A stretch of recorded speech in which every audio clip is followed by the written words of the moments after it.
No, actually, this has never happened to me before. And I've seen people say that it's happened to them, but you know, it's pretty good clickbait. Oh no, I'm one of them, aren't I?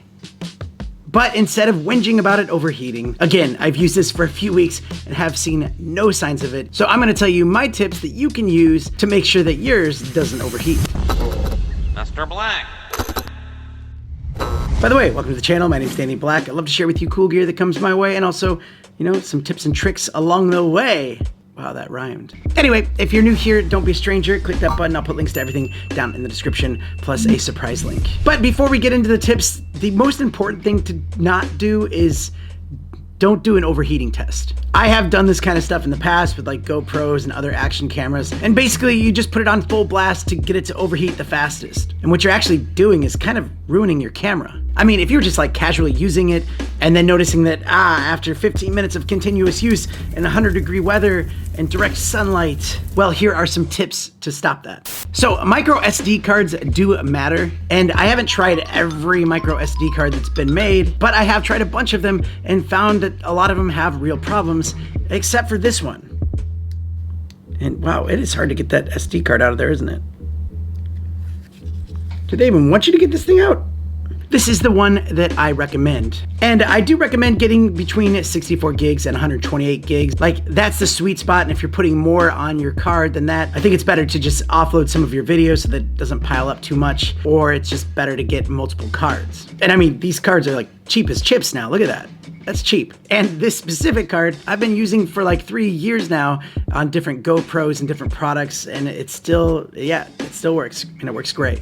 Next tip is to lower the brightness of your screen. Like, if you have it on 100% brightness, it's more likely to heat up a little faster, as well as lower the battery. So if you don't need to see it at full brightness, you can just pop it down to like 50% or even 0 if you don't even need to see it at all. But that also brings me to the next tip, which is the screen timer.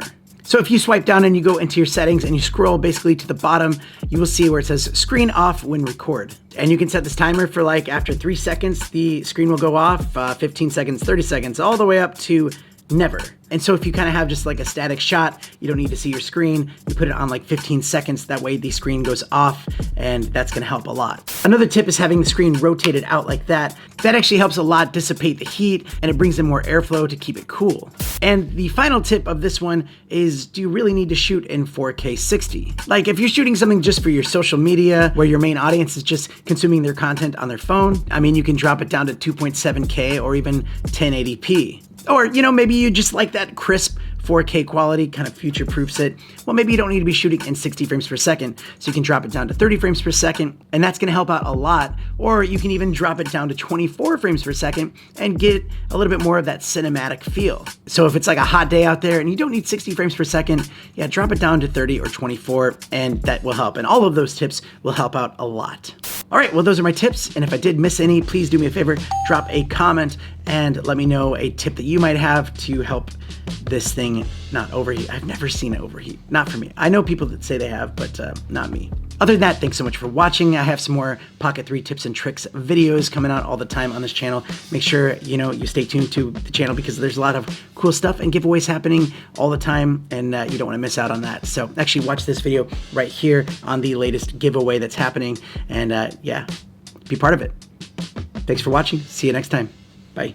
Mr. Black.